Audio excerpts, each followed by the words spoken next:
The NEA, their Foundation Global Learning Fellow Wendy Turner, says SEL is now the top priority.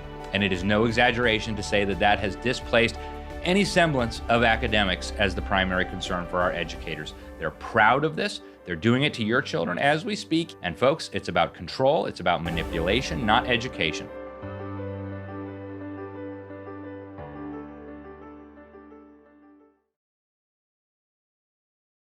Well, hello, and welcome back to M4L Academy.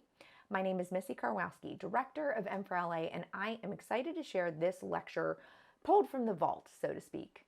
Originally aired in January 2024, this presentation from Alex Newman is from our SEL 101 event, where we learned about the history and origins of social-emotional learning, what it is, how it got into our schools, how to recognize it, and even the developmental harms that it can have on our kids. And it kind of is having on our kids. You're probably seeing the results in far too many ways. Like other woke ideologies, social emotional learning, or SEL, is subtly interwoven throughout a student's school day. It's incorporated into many curriculums and often shows up in seemingly innocent classroom activities. This could look like something along the lines of community circles or listening circles, and you'll even find touches of it in school-wide events like kindness weeks. You'll find SEL in student surveys, school mental health policy, and even disciplinary policy. It is a billion-dollar industry with an intentional purpose to transform your child's values and beliefs. But by gosh, it just sounds so nice.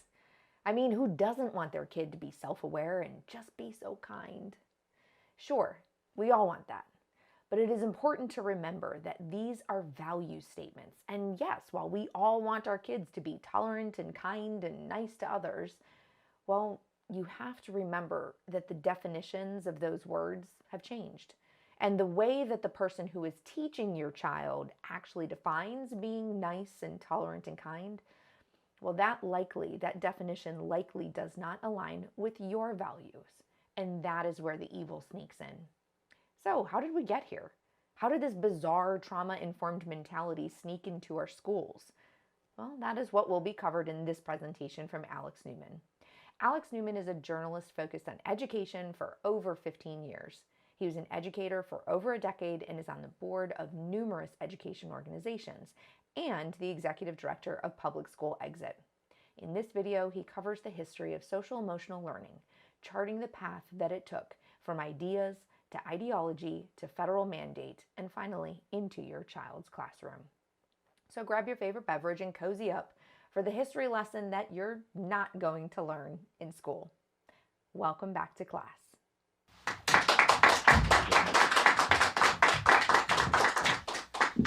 Thank you guys so much for being here in person or for watching us over the live stream. Really appreciate it. It's a great honor to be here. And before I start, I got to talk to you about these pronouns, right? We're being told that we just need to use the pronouns and what is it going to hurt? And I'm here to tell you that actually pronouns can kill.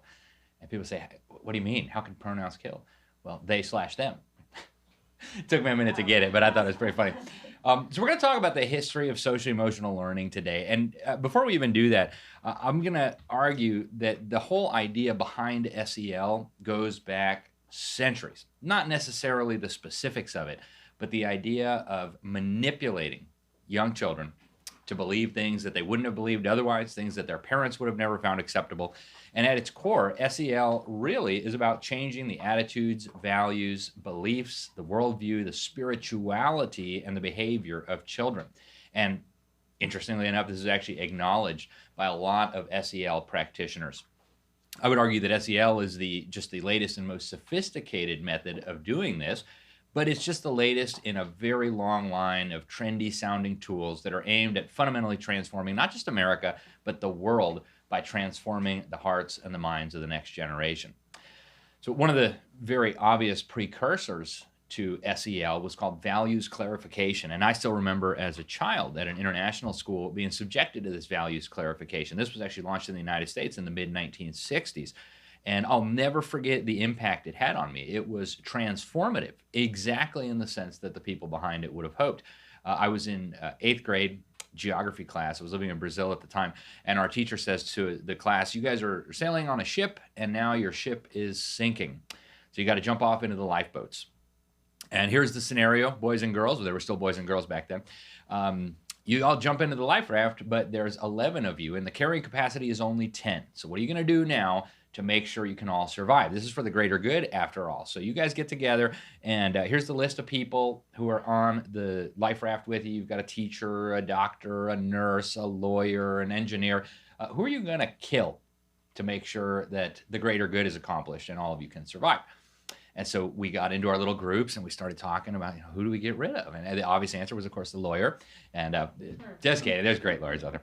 But what happens is, in one moment, these children become transformed because they were taught all their lives by their parents, by their pastor, by their Sunday school teacher, that there is objective right and wrong, that murder is always wrong.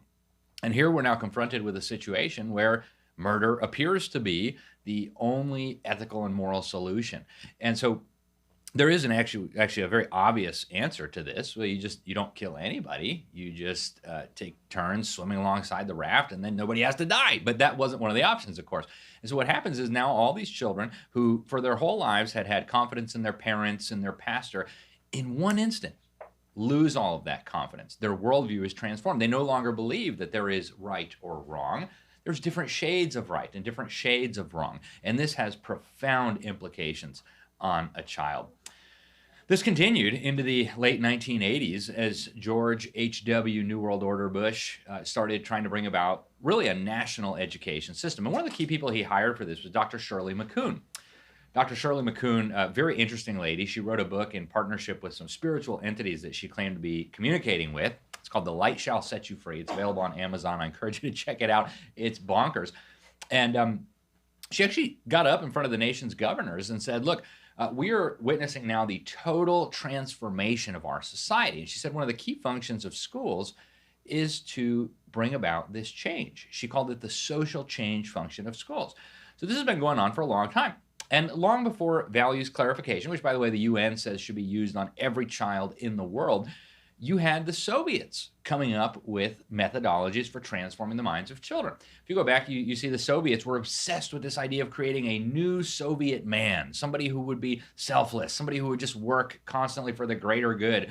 And ironically and terrifyingly, the work of some of the key Soviet psychologists actually underpins SEL, and many SEL practitioners acknowledge this all the way to today. I refer, of course, to Lev Vygotsky and his associate Pavlov, infamous for his experiments with dogs. So think of SEL as a kind of Soviet-esque effort to create a new kind of person. It works very insidiously and very deceptively. And so what they have done here is used manipulation of language to sucker parents and principals and teachers into participating in this radical transformation. So they come up with these new competencies that affect what they call the affective domain. And these are structured right into the SEL programs. And so they use words that we all know and generally agree with, like empathy and compassion. How could you not want your child to be empathetic or compassionate? You must be some kind of barbarian. And so parents say, oh, well, I want my child to be empathetic and compassionate. I want him to have self-awareness. What you don't realize is that they mean something totally different than what you mean, right? When they say, and I've seen these programs. I've seen it in use in multiple schools. This is in almost every school in America now, public school, and many Christian schools as well. And so you look at these programs and they tell the parents, oh, we're going to teach your children empathy. What you don't realize is that empathy, to be considered empathetic, to qualify on this competency, you have to believe in open borders and abortion and homosexuality and gender ideology and climate alarmism and wealth redistribution and gun control and race extremism. And if you don't believe those things, you're not empathetic. And they'll give you very moving situations, you know, the poor girl who needs an abortion, and how could you not have empathy with the abortion in that case? So this is very, very deceptive, and it actually tricks the children into thinking that they came to these conclusions on their own without realizing that they have been manipulated in an incredible way. And one of the things that's most fascinating to me about this whole process is that The leaders of the SEL movement acknowledge so much of this in their own documents. It's just that nobody reads them. If you go to the leading organization promoting SEL today, CASEL, the Collaborative for Academic, Social, and Emotional Learning, funded, of course, by Bill Gates and the Rockefellers and a whole bunch of other nefarious characters. I pulled this right off their website. They say SEL competencies can be leveraged to develop justice-oriented global citizens. Well, you might believe that global citizenship is a good idea, but that's a value judgment. And who do you think you are, public school, to impose that value on my children with my tax dollars without even getting my permission? So they're bragging about what they're doing. They say that these programs will get, and this is right from their website, these programs will get children to assess power dynamics and confront issues of race and class across different settings. Well, I don't want my kids obsessing about what skin tone they have. I don't want my kids obsessing about what skin tone other people have. Why are you putting my kids in this situation? Right? And so children are expected, according to the CASEL website, to develop an understanding of systemic or structural explanations for different treatment and outcomes. They're leading children down a predetermined path to get them to come to certain predetermined conclusions that will give them certain predetermined attitudes on everything from politics to the environment to religion. This is completely unacceptable, I think, regardless of what we may think about each of these particular issues. You don't have to agree with the people promoting SEL or with me to recognize that these are things that ought to be in the domain of parents and family, not unelected bureaucrats and government institutions. So in short, we are expected to believe, the children after this SEL program, this ridiculous hypothesis that America is systemically racist, that we need structural reforms, that only tearing down our country will fix these alleged problems, and only massive government-led social engineering can fix it. And this is supposed to be the inevitable conclusion of some of these SEL programs. In other words, it is Marxism, it is ideology, it is critical theory masquerading as education. And some of these programs actually rely on actual Marxists for their programs. I have seen several that rely on a fake historian called Howard Zinn, a guy who was a proud Marxist, who was a member of the Communist Party USA, whose books have been debunked over and over and over again to instill these new attitudes, these new beliefs in children. Another competency you hear a lot is self-awareness. And who doesn't want their child to be self-aware? Well, what they actually mean when they talk about self-awareness is they're going to pound Marxist notions of gender and race into the minds of your children, these notions of power and oppression, this hyper-focus on identity, and are you oppressed? Where is the intersection of all your identities? These are very controversial things. Another key competency that comes up over and over again in SEL programs is that we need to compromise always and everywhere. Do we really want our children to compromise always and everywhere? Should they compromise their moral values, their principles, their liberty? I mean, do we want our daughters to compromise when a boy is harassing them? I would think not. So these are things that are very controversial. Now, my first exposure to SEL was in Florida. A friend of mine was teaching history in a public school, 7th graders, and he was asked to teach, to show a series of videos to his first period students. He was a history teacher. And he sent me these videos. He said, Alex, I'm being told I have to show these to my students if I want to continue my employment here. These videos, I watched them, I actually exposed them. I wrote an article about them. They glorify homosexuality and bisexuality and transgenderism under the guise of promoting inclusiveness. How do you feel about that, right? Is the topic that comes up over and over and over again. Now, of course, the people pushing this think it's great. They think that this is the inevitable arc of history, that we're getting more and more progressive and inclusive and all the rest of it. But again, this is usurping the authority of parents over their children, and it's happening in a very surreptitious way. In short, we are being misled and lied to. What these SEL fanatics are trying to do is reshape our society and the world by reshaping the hearts, minds, values, and beliefs of the next generation. So let's do a historical roundup in the few minutes that I have left here. If you go to the early 1800s, values in America were almost universally a belief in the 10 Commandments, the Golden Rule, do unto others as you want others to do unto you, marriage and family as the organizing unit of society. Government exists to punish evil, not to educate your kids or give you free money or health care. Private property is as close to sacred as can be. After all, God said, thou shalt not steal. And God gave us our rights. Government exists to protect those rights. This was the almost universal understanding of Americans at that time. And then somebody who thought we need to change that came along. His name was Robert Owen. Rejected Christianity. He was a Welsh utopian. Rejected the ideas of Christianity, private property, family, etc., and set up a communist commune in Indiana. When his communist commune failed, he concluded the reason why is that these children had been educated and raised by parents in an individualistic Christian society. And so the solution was to have the government take over their education. And he wrote very extensively on this. He wrote an essay called The New View of Society, or Essays on the Formation of the Human Character.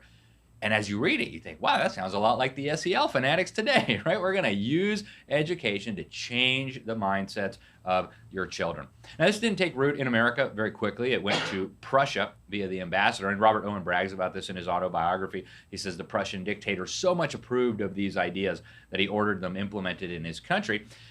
And that eventually paved the way for the government to take over education, not just in Prussia, but in the United States as well.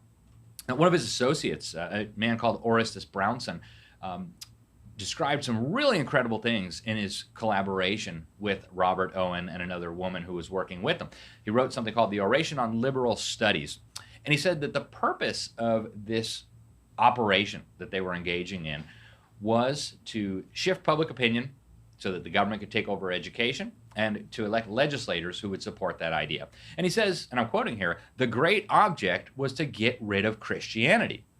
Not by arguing that Christianity is silly, not by debunking the principles of Christianity, but by capturing the hearts and minds of children and manipulating those children into a certain predetermined outcome.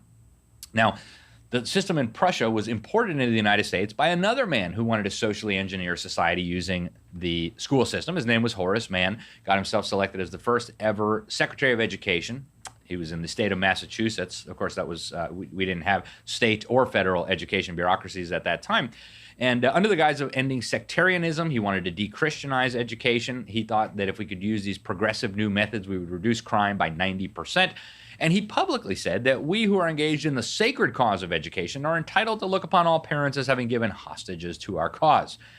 That all paved the way for John Dewey, another man who had a different set of values, a different set of ideas that he wanted to instill in your children for the purpose of fundamentally transforming society. He was a religious man. He co-authored the Humanist Manifesto. He was an admirer of the Soviet Union, and he wanted a socialist and communist America. But he knew revolution would never work. So we needed to have a revolution in the classroom that would fundamentally transform these children. With help from the Rockefellers and other very powerful people, including many in the new field of psychology, he was able to basically take over education in the United States. And let's fast forward now to the 1960s. We had a Yale psychiatrist, Dr. James Comer, at Yale University, one of the leading luminaries behind SEL, started exploring something he described as emotional intelligence of children in New Haven, Connecticut, and trying to get schools more active in dealing with the so-called mental health of their charges. And he got a lot of followers over the years. Other people from Yale, including Dr. Peter Salovey, a psychologist at Yale, and they eventually teamed up in the 90s with Daniel Goleman, a New York Times reporter who popularized all these ideas. And they partnered with something called the Fetzer Institute to disseminate these ideas and these teachings, and that's where things really get weird.